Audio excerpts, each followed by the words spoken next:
A lot of times when you take them to the vet, they do some very specific grips on dogs to restrain them. And let me tell you, this guy wigs. So we've been working with that, as you can see.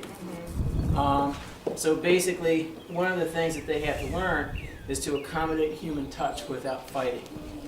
Nothing in the world worse than taking a dog to a vet and getting, the big red warning stickers, bite her, because the dog doesn't. And the thing is for the most part, it's because they've just never learned to accommodate that. So one of the things that we do is teach owners every day, 5 minutes is all it takes. He's sitting here beside you. We're basically practicing a portion of some of those holds. By the way, I have my body draped across him, or my arm draped across him. Okay.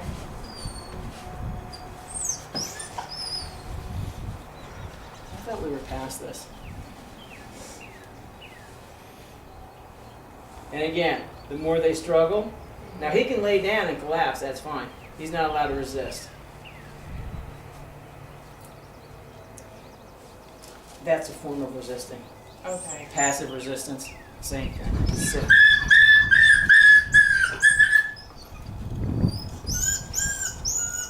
I am not going through this with you again. Stop fighting.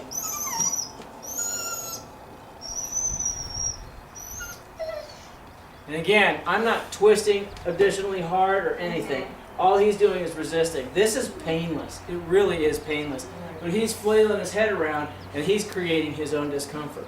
I'm gripping. I'm not letting you escape this. All right? So here we go.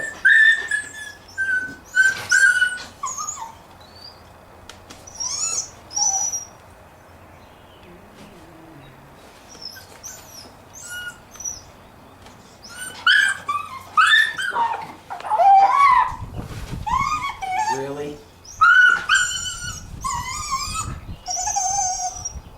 And I'm just watching how you're just continuing with me. You're not saying no. You're not saying anything. As emotionally indifferent as you can muster, Okay. and you just have to work him through it. This is the worst it's been in a while, because once we had the conversation we had the other day, he was pretty contrite.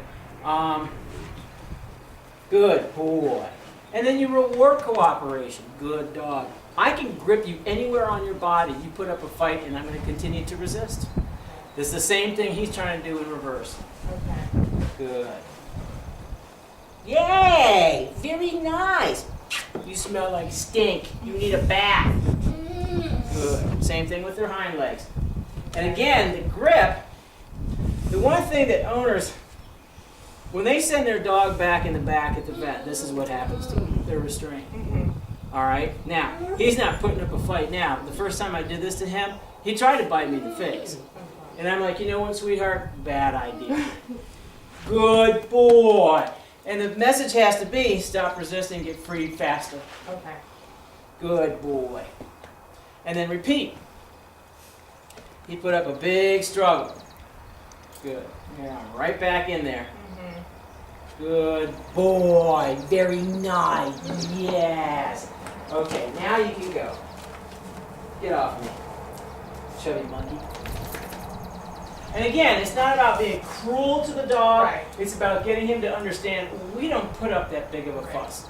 Okay? Because when you go to the vet, or when you go to the groomer, or when you go someplace where someone's going to put their hands on you, you sit there and take it. Because there's nothing they're going to do that's going to hurt you. Right.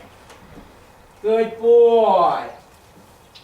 Silly beast. And everyone's like, oh, that's so cruel. It's like, no, it's not. I mean, this guy can make a whole nother dog with what's wrapped around his head and neck. I mean, he's just, look at all that.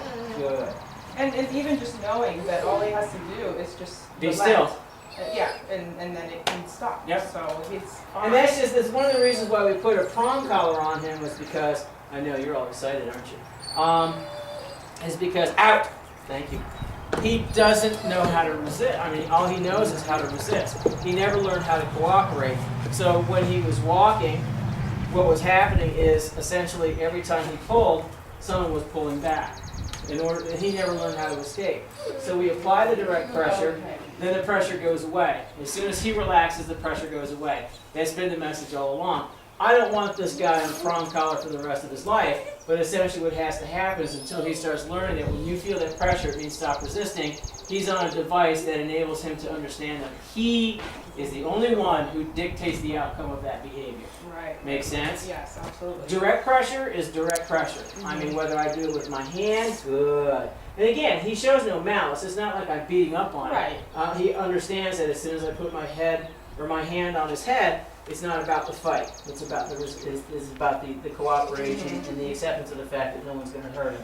Good boy. I know. I'm so mean and awful. That's why you hate me.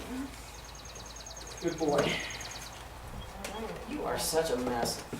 I'll just use you to climb up here because, you know, I'm just a big goofy dog. So then when I come for the other lessons after I bring them home and everything, so are those taped also for me? We to watch? can, Okay. absolutely. If you'd like to, we can do that as well.